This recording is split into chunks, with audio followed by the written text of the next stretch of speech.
Yes, tubahaye ikaze kuri Gospel 250 uko tubana gatanu kandi cyangwa se abantu bakoze subscribe tukabana umunsi ku munsi.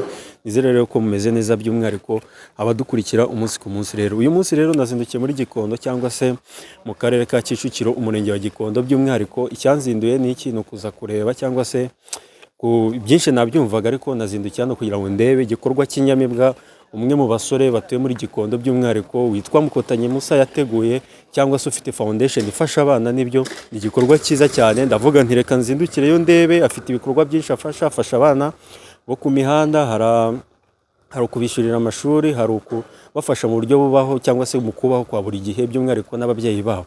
Rero ndazinduka ati kuko uyu munsi hari bube igikorwa cy'ubusabane cyangwa se kwakira abashyitsi. By'umwihariko ikigamijwe n'iki, ni ukugira ngo vakansi yabo ikomeze kubagendekera neza. Benshi bajya mu bintu bibayobya, ariko bo mu by'ukuri nakubwira yuko ari igikorwa cyiza cyane. Mu by'ukuri aba yateguye kugira ngo abana bataza kubona ibibahuza bikabagira busy cyane. Rero ndagushimira rero ukomeje kubana natwe umunsi ku munsi kandi ukomeza kudushyigikira mu buryo bwari bwo bwose, by'umwihariko kuri subscribe. Rero nkohereza n'ikaze hano Igikondo cyangwa se ahangaha muri aka gace nazindukiyemo kugira ngo ubone cyangwa se ubane natwe mu bikorwa bya buri munsi cyangwa se bijye gukomeza kubera ahangaha by'umwihariko bya foundation ya Mukotanye Musa. Rero ndakwinjiza ahangaha kugira ngo tugendane gatanu kandi kameramani wanjye turi kumwe gatanu kandi kugira ngo nawe aze kubereka neza cyane. Rero uyu munsi rero muraza kubibona, ubwo ntegereje komantere zanyu kugira ngo namwe mukomeze kureba igikorwa cy'inyamibwa kiri kubera ahangaha. Rero muhawe ikaze, ibindi muragenda mubikurikirana mu mashusho atandukanye by'umwihariko aha kuri Gospel 250.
Them to see if they are doing well, if they are doing great in the school. Yes.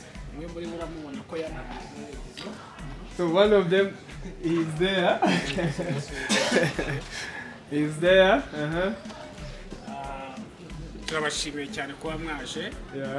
Ya barisa twamuha ijambo tukajya n'ibindi bintu tugenda bikurikiraho ukurikira igikorwa ndetse na timu tukayishimira. So we are going to give you time to tell us anything that you have and we want to thank you all the group that you have you came here. For sure we really thank you so much. We really thank you. It's a pleasure to see you here. We are very excited. Okay, you can't see like this, but in the heart it is a deep thanking you so much. Yeah. We are, we are grateful to be here to meet you all. Turishimye kuba tuje tukababona mwese. Okay. And so we have been traveling for more than 24 hours today. I mean, twagize urugendo rurerure guhera ku wa gatatu twari tukiri mu nzira turimo kuza kubareba. Yeah, but it's so nice to meet you finally. turishimye Looking kubabona. forward to- And so we have some gifts for you guys. Dufite impano tubafitiye.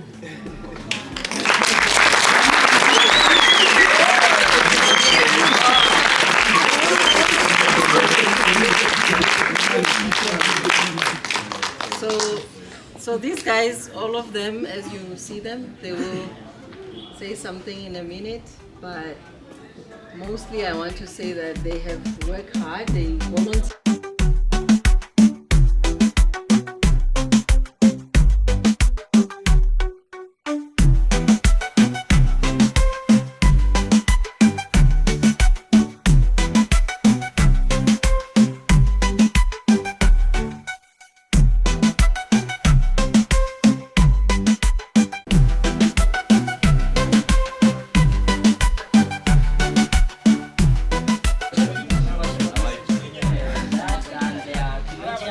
They are dancers, modern dancer and tradition.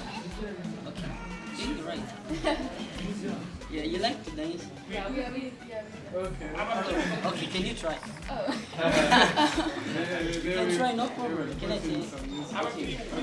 Can play some music, right? Which one? I'm a piano.